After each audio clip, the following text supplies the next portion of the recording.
Mini സ്ക്രീനിലൂടെ Malayali പ്രേക്ഷകരുടെ മനസ്സിൽ ഇടം പിടിച്ച താരമാണ് ശ്രീതു. അമ്മയറിയാതെ എന്ന ഒറ്റ സീരിയലാണ് താരത്തിന് ആരാധകരെ നേടിക്കൊടുത്തത്.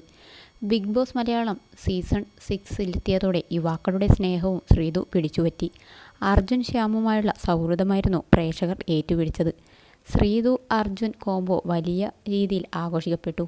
ഇരുവരും തമ്മിൽ പ്രണയമായിരുന്നോ എന്നാണ് ബിഗ് ബോസ് കഴിഞ്ഞതിനു പിന്നാലെ പ്രേക്ഷകർക്ക് അറിയേണ്ടിയിരുന്നത്.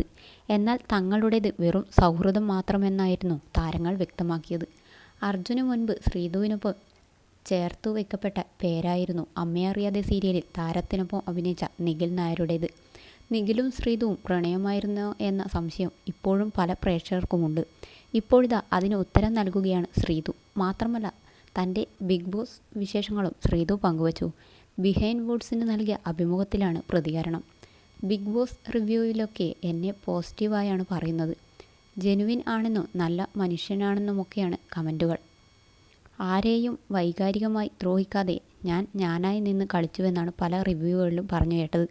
അതുകൊണ്ടാണ് അവസാനം വരെ നിന്നതെന്നും 97 ദിവസം അവിടെ പിടിച്ചു നിൽക്കാൻ സാധിച്ചത് ഒട്ടും ചെറിയ കാര്യമല്ല എന്നും താരം പറഞ്ഞു. ഫാമിലി ടാസ്കിൽ വന്നതിനു പിന്നാലെ അമ്മയ്ക്ക് നേരിടേണ്ടി വന്ന സൈബർ ആക്രമണത്തെക്കുറിച്ചും ശ്രീതു സംസാരിച്ചു.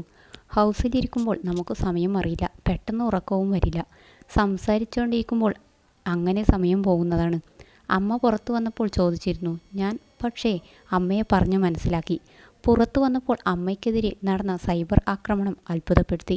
കാരണം അത്തരത്തിൽ ആക്രമിക്കപ്പെടാനൊന്നും അമ്മ ചെയ്തിട്ടില്ല. ഏതൊരു അമ്മയും പറയുന്ന കാര്യമാണ് അമ്മ പറഞ്ഞത്. പെട്ടെന്ന് ഉറങ്ങണമെന്നൊക്കെ പറയുന്നത് സാധാരണ കാര്യമല്ലേ. ഞാൻ പുറത്തു വന്നപ്പോൾ ഭയങ്കര ഷോക്കായിപ്പോയി. എന്നെയും ഭയങ്കരമായി അത് വേദനിപ്പിച്ചു. അമ്മയ്ക്കും സങ്കടമായി. പിന്നെ ഞാൻ അമ്മയെ പറഞ്ഞ് സമാധാനിപ്പിച്ചു. ഞാൻ ഉണ്ടായിരുന്നെങ്കിൽ അമ്മയെ സമാധാനിപ്പിച്ചേനെ. അമ്മ ഒറ്റക്കായി പോയല്ലോ, പക്ഷേ സംസാരിച്ചു സമാധാനിപ്പിച്ചു. അമ്മയറിയാതെ സീരിയലിൽ അഭിനയിച്ച നിഖിൽ നായരുമായി വെറും സൗഹൃദം മാത്രമാണ് ഉള്ളത്. ആർക്കൊപ്പം അഭിനയിച്ചാലും ഇത്തരത്തിൽ പല ഗോസിപ്പുകളും വരും. ഇപ്പോഴും ഞാൻ സിംഗിളാണ്. വിവാഹം കഴിക്കാൻ പോകുന്ന പുരുഷനെക്കുറിച്ച് ഏതൊരാൾക്കും ഉള്ള സങ്കല്പങ്ങളെ എനിക്കും ഉള്ളൂ. സത്യസന്ധത പുലർത്തുന്ന ആളായിരിക്കണമെന്നായിരുന്നു മറുപടി. വിശ്വാസം, പരസ്പര ബഹുമാനം, കെയറിങ്, ഇങ്ങനെ ഏതൊരാളും ആഗ്രഹിക്കുന്ന കാര്യമേ ഞാനും ആഗ്രഹിക്കുന്നുള്ളൂ. ഞാൻ എക്കണോമിക്സിൽ MA കഴിഞ്ഞതാണ്. അഭിനയം തന്നെയാണ് ഭാവി ലക്ഷ്യം. സിനിമയിലാണ് ശ്രദ്ധ കേന്ദ്രീകരിക്കുന്നത് എന്നും താരം വ്യക്തമാക്കി.